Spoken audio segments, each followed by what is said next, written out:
Hoy vamos a viajar a Lost Lake en Oregon y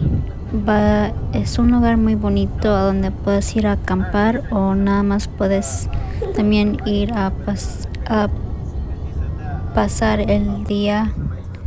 si no te quieres quedar a acampar.